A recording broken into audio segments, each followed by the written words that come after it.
Puan Tanah adalah dewa. Bab 599. Kali ini targetnya tidak sesederhana yang kau kira. 3 ninja rahasia, Onitsugu, Onikage, dan Shiroikage, semuanya tewas di tangannya. Kau harus berhati-hati dan belajar dengan saksama untuk menemukan kelemahannya. Begitu kau bertindak, kau harus berhasil tanpa kegagalan, kalau tidak, kau tidak akan punya kesempatan kedua. Pria di ujung telepon itu mengingatkannya berulang kali, menunjukkan betapa dia menghargainya. Pria ini tidak lain adalah pemimpin organisasi ninja Fumano Sato. Beberapa hari yang lalu, 2 ninja rahasia, Ghost Shadow dan White Shadow, bekerja sama untuk membunuh Qin Ming, tetapi salah satu dari mereka tidak pernah kembali dan kehilangan kontak seolah-olah dia telah menguap dari muka bumi.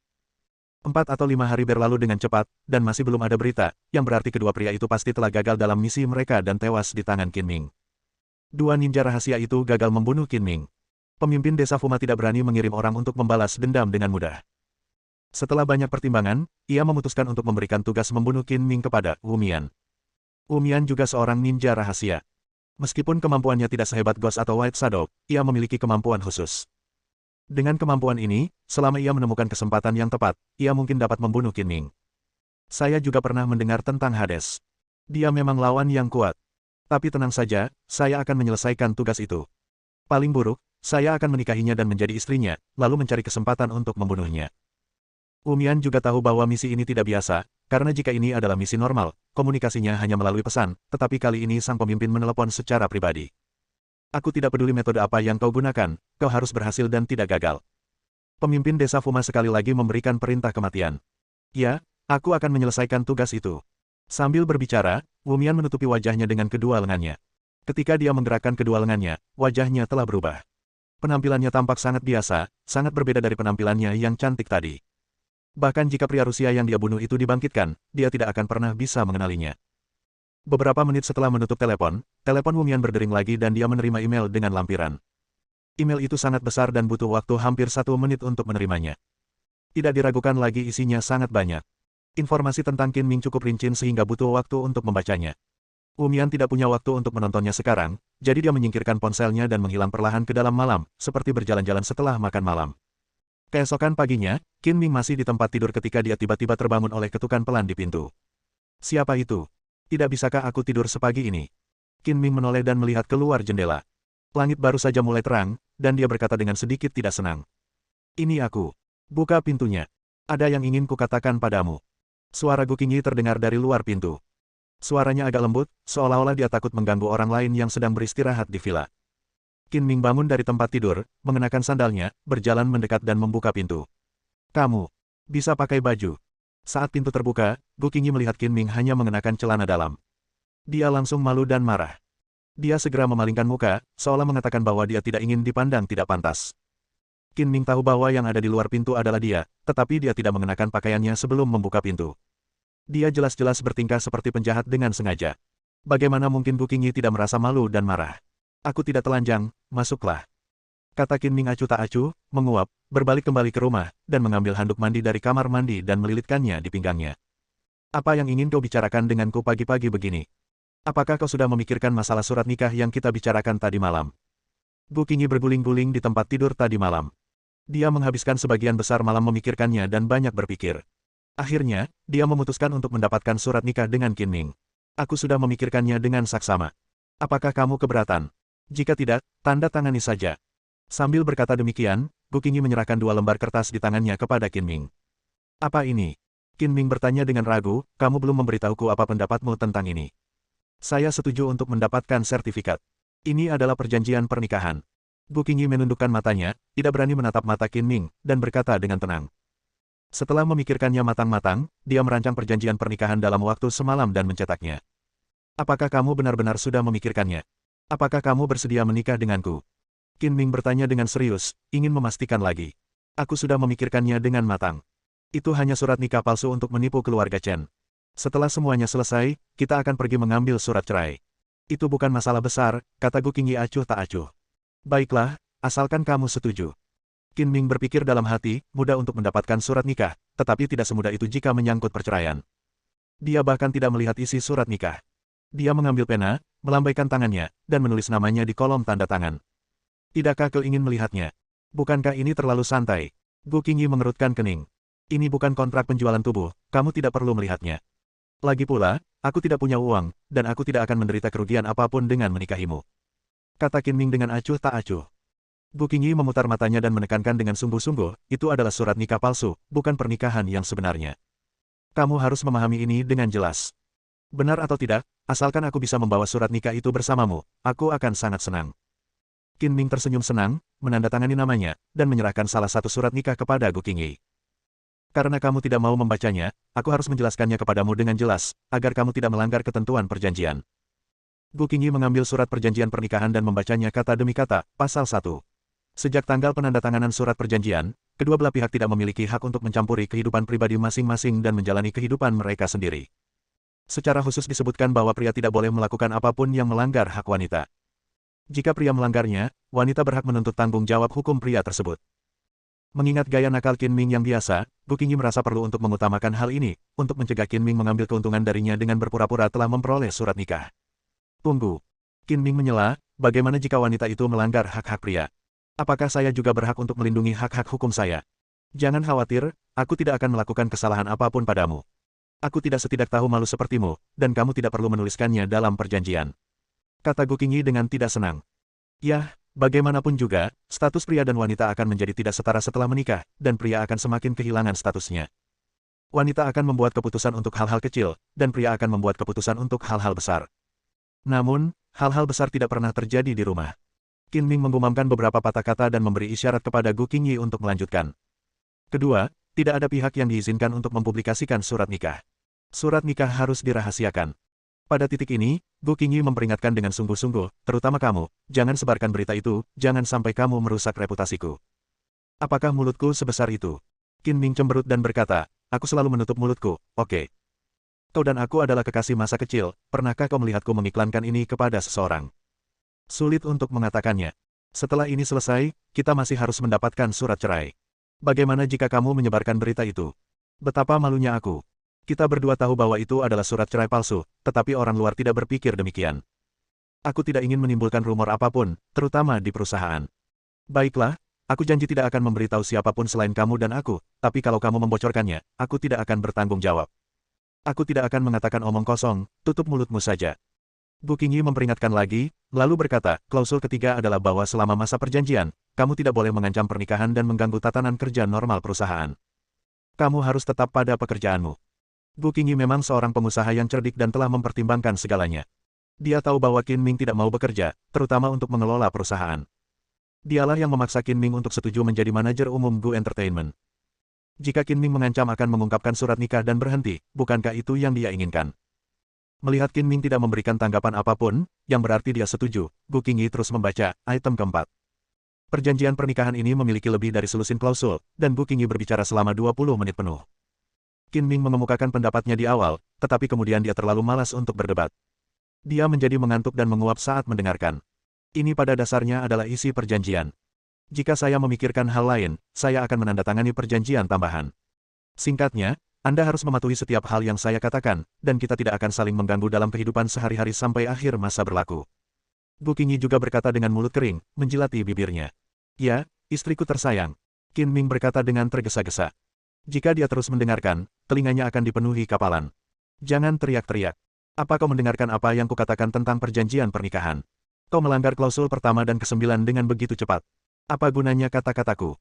Bagaimana aku bisa percaya bahwa kau bisa mematuhi perjanjian itu? Gu Qingyi melotot. Saya hanya mengatakan satu kata. Itu tidak bisa dianggap pelanggaran, kan? Kalau begitu, bagaimana saya bisa bicara? Qin Ming membalas. Bicaralah dengan normal dan jangan bertindak seperti penjahat, kalau tidak, itu akan dianggap melanggar perjanjian. Kata Gu Qingyi dengan marah. Baiklah, mulai sekarang kamu adalah bosnya, dan kamu yang memiliki keputusan akhir. Qin Ming tampak seperti orang yang diganggu, tapi istriku tersayang, sepertinya kamu telah melupakan satu hal. Kamu tidak mengatakan apa yang akan terjadi jika kita melanggar perjanjian. Jangan berteriak. Gu Qingyi sangat marah. Jika kamu melanggar perjanjian lagi, aku akan menghukummu dengan tidak mengizinkanmu makan selama 3 hari. Mari kita lihat apakah kamu masih punya energi untuk berbicara omong kosong. Untungnya, saya tidak dihukum berlutut di papan cuci. Saya bisa menerimanya, kata Qin Ming sambil tersenyum. Sebaiknya kamu baca perjanjian itu dengan saksama beberapa kali untukku dan hafalkan. Jangan membuatku membuang-buang napas untuk berbicara denganmu lagi. Setelah mengatakan itu, Gu Qingyi berdiri dan berjalan menuju pintu. Tunggu, jangan pergi dulu. Teriak Qin Ming tergesa-gesa, kau sudah bicara begitu lama, tapi kau lupa hal yang paling penting. Perjanjian pernikahan sudah ditandatangani. Kapan kita akan mendapatkan sertifikatnya? Perjanjian ini tidak bisa digunakan sebagai bukti untuk menipu keluarga Chen.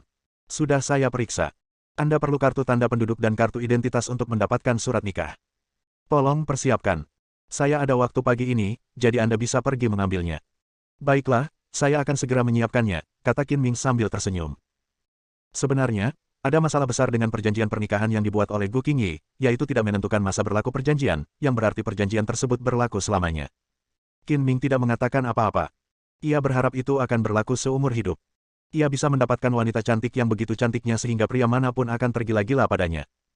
Ia juga seorang dewi bisnis yang bertanggung jawab atas sebuah kelompok besar. Tidak ada pria yang tidak mau menikahinya, kecuali jika ia seorang yang bodoh. Bab 600. Tepat pukul 9 pagi, begitu biro catatan sipil dibuka, sudah ada sepasang suami istri yang datang untuk mengurus surat nikah. Pria itu mengenakan setelan jas baru, berpakaian seperti pengantin pria, tampak ramah, tak terkendali, dan tampan.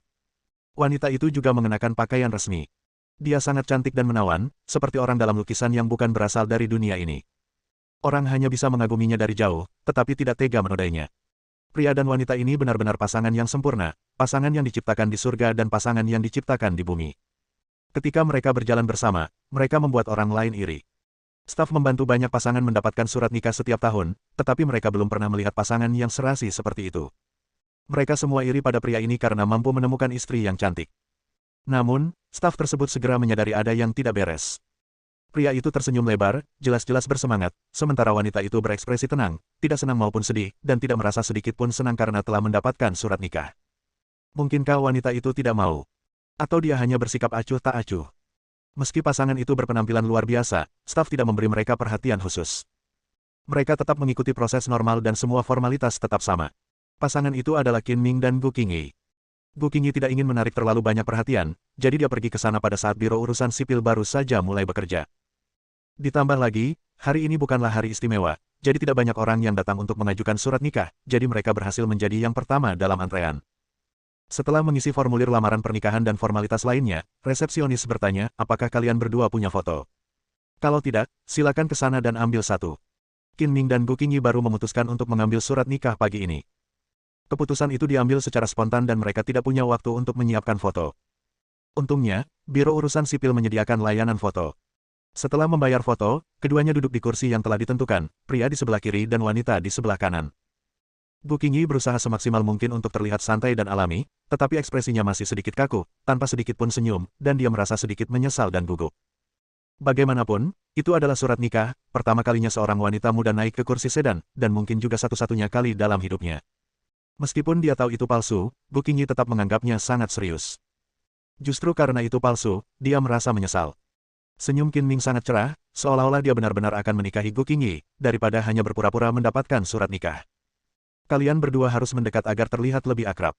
Fotografer tersebut sering mengambil foto surat nikah dan sangat berpengalaman. Ia tersenyum dan memberikan instruksi. Apakah ini baik-baik saja? Melihat Gu Qingyi tampaknya tidak mendengar kata-kata fotografer dan tidak bergerak setenang batu, Qin Ming tidak punya pilihan selain mengambil inisiatif untuk memeluknya, berpura-pura sangat mesra.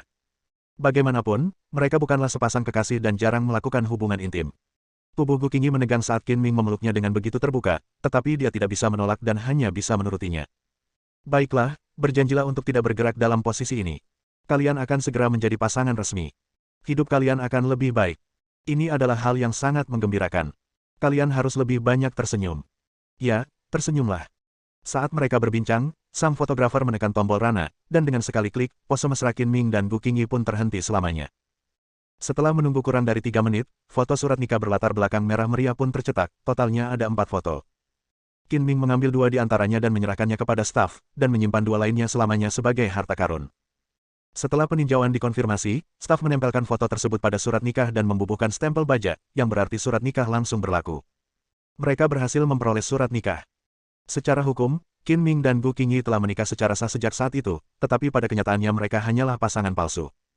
Paling-paling, Qin Ming bisa mendapatkan beberapa keuntungan verbal, tetapi dia tetap tidak bisa menyentuh atau melakukan kontak dengan Gu Qingyi. Kalau beneran nikah, cowok manapun pasti kesal kalau punya istri cantik di rumah tapi tidak bisa mengusirnya. Selamat atas pernikahanmu, dan semoga pernikahanmu langgeng dan bahagia. Petugas itu tersenyum profesional dan menyerahkan surat nikah. Terima kasih. Tanpa menunggu Qin Ming mengulurkan tangannya, Gu Qingyi bergegas mengambil dua surat nikah itu. Wajahnya memerah. Dia tidak berniat memberikan satu pun dari surat nikah itu kepada Qin Ming dan memasukkan semuanya ke dalam tasnya. Baiklah, ayo pergi. Qin Ming meraih tangan halus Gu Qingyi dan berjalan menuju pintu. Bagaimanapun, mereka secara nominal adalah pasangan. Gu Qingyi tidak melawan dan membiarkan Qin Ming menuntunnya keluar dari biro urusan sipil. Cuaca di luar cerah, langit cerah, dan tidak ada awan di langit. Ini adalah hari baik yang langka, seperti suasana hati Qin Ming yang baik. Istri, hari ini kita berhenti. Sebelum Qin Ming sempat menyelesaikan perkataannya, Gu Qingyi menyela dengan wajah tegas, aku peringatkan sekali lagi dengan serius, kita hanya mendapatkan surat nikah palsu, bukan pasangan sungguhan, kamu tidak boleh berteriak, jika kamu berani melakukannya lagi, jangan salahkan aku karena marah. Mereka bilang pejabat baru harus memulai dengan 3 hal besar. Kau melakukan hal yang sama seperti seorang pengantin. Kau baru saja mendapat surat nikah, dan kau bahkan tidak menggunakannya dengan sepenuh hati, tetapi kau sudah bersikap dingin padaku. Bukankah itu tidak baik? Qin Ming membantah dengan tidak puas. Jangan panggil aku istrimu, tidak ada yang salah. Kau tahu itu surat nikah palsu tapi kau masih memanggilku seperti itu. Kau hanya mencari masalah. Gu Qingyi sengaja berbicara sangat kasar untuk memberi peringatan keras kepada Qin Ming agar dia tidak memanggilnya seperti itu terus-menerus di masa depan. Baiklah, aku tidak akan memanggilmu istriku, tapi tidak apa-apa memanggilmu menantu perempuan, kan? Qin Ming sama sekali tidak menanggapi peringatan Gu Qingyi dan berkata sambil menyeringai. Kau bahkan tidak boleh memanggilku istri. Gu Qingyi menggertakkan giginya dan berkata dengan dingin. Ini tidak akan berhasil, dan itu juga tidak akan berhasil. Sayang, setidaknya ini akan berhasil, kan? Bagaimana dengan bayi, sayangku, sayang kecil, si kecil imut? Saat kata-kata Qin Ming semakin menjijikkan, ekspresi Gu Qingyi menjadi semakin tidak sedap dipandang. Dia berkata dengan marah, tidak, sama sekali tidak. Singkatnya, kamu tidak boleh memanggilku dengan nama akrab apapun, kalau tidak. Gu Qingyi ingin mengatakan sesuatu yang kasar, tetapi bagi bajingan seperti Qin Ming yang wajahnya lebih tebal dari tembok kota, kata-kata kasar yang terpikir olehnya tampaknya tidak berpengaruh, dan akhirnya dia mengucapkan satu kalimat. Penting bagi orang untuk memiliki pengetahuan. Harap hargai diri Anda sendiri dan berhentilah berbicara omong kosong dan bersikap sembrono. Hei, mereka bilang pernikahan adalah kuburan kehidupan. Sekarang akhirnya aku mengerti arti sebenarnya dari kalimat ini. Kamu sudah menjadi orang yang tidak masuk akal bahkan sebelum kita menikah. Apa yang akan terjadi jika kita benar-benar menikah? Jelas-jelas kamu yang tidak masuk akal, tapi kamu terus membuat alasan dan membuat keributan. Aku tidak ingin memperhatikanmu. Gu Qingyi mendengus marah. Sambil berbicara, dia berjalan ke tempat parkir, membuka pintu mobil dan duduk di kursi penumpang. Demi merahasiakannya, Gu Qingyi bahkan tidak memberitahu Huo Nanling dan meminta Qin Ming mengantarnya ke sana. Qin Ming juga duduk di kursi pengemudi, tetapi dia tidak terburu-buru mengemudi. Dia menyalakan sebatang rokok dan mulai merokok. Gu Qingyi mengerutkan kening dan mendesak, cepatlah berkendara dan antar aku ke perusahaan. Kamu sudah cukup istirahat, dan sekarang saatnya untuk pergi bekerja seperti biasa. Qingyi, kita sudah bersama cukup lama sejak kita bertemu lagi. Kau seharusnya tahu orang seperti apa aku ini. Aku orang yang bebas dan santai, suka bercanda, atau lebih tepatnya aku tidak serius. Aku tidak punya ambisi, tidak punya keterampilan manajemen, banyak kekurangan, tetapi sedikit kelebihan. Aku benar-benar tidak cocok menjadi manajer umum perusahaan cabang. Aku secara resmi mengajukan pengunduran diriku. Lagi pula, aku agak pelin-pelan dan suka berganti-ganti pasangan, dan aku tidak cocok menjadi seorang suami. Untungnya, ini hanya pernikahan palsu. Jika semuanya sudah selesai, aku akan ikut denganmu untuk mendapatkan surat cerai sesegera mungkin, agar tidak menunda kebahagiaanmu seumur hidup. Qin Ming berkata dengan sungguh-sungguh dan menyelesaikan kata-katanya dalam satu tarikan napas. Melihat ekspresi serius Qin Ming, Gu Qingyi merasakan sedikit sakit di hatinya, dan tiba-tiba dia mendapati bahwa senyum jenaka Qin Ming bahkan lebih menggemaskan. Kemarahannya mereda dan ekspresinya melembut. Ya, maafkan aku. Apa yang aku katakan tadi terlalu kasar. Aku menariknya kembali. Kau benar. Tidak perlu minta maaf. Ini semua salahku karena bersikap kasar. Aku pantas dimarahi. Qin Ming berkata dengan nada meremehkan. Aku berkata terlalu kasar. Sebenarnya, kamu orang baik, tidak seburuk yang kukatakan. Mungkin aku terlalu terobsesi dengan kesempurnaan dan tidak tahan dengan beberapa kekuranganmu, jadi aku membesar-besarkan hal yang tidak penting. Gu Qingyi sangat keras kepala, dan tidak mudah baginya untuk meminta maaf. Pengalaman setelah bertemu kembali dengan Qin Ming berkelebat di benak Gu Qingyi seperti film. Beberapa kali di saat-saat kritis hidup dan mati, Qin Ming melangkah maju dan menyelamatkannya tanpa mempedulikan keselamatannya sendiri. Kebaikan ini lebih tinggi dari langit, dan Gu Qingyi tidak punya cara untuk membalasnya. Sebagai perbandingan, kekurangan Qin Ming tidak ada apa-apanya. Seperti yang dikatakan Gu Qingyi, dia terlalu mengejar kesempurnaan, dan terkadang dia tanpa sadar mengabaikan kebaikan Qin Ming. Sekarang setelah dipikir-pikir, itu salah. Qin Ming suka bicara omong kosong dan terbiasa bertindak seperti bajingan, tetapi dia tidak punya niat buruk. Jadi biarkan saja. Mengapa dia harus rewel tentang hal itu? Jangan bicarakan ini lagi. Biarkan aku bicara soal pengunduran diriku. Tolong dapatkan persetujuan Tuan Gu, kata Qin Ming serius. Apakah kamu benar-benar ingin mengundurkan diri? Tanya Gu Qingyi. Qin Ming mengangguk. Sebenarnya, saya sudah lama ingin mengundurkan diri, tetapi saya terlalu malu untuk mengatakannya karena Gu Kaijun. Sekarang grup Gu semakin membaik, dan secara bertahap bergerak menuju grup multinasional. Tidak cocok untuk seseorang seperti saya yang baru lulus SMA, tidak punya bakat, dan hanya bisa mengandalkan wajahnya untuk mencari nafkah agar bisa bertahan.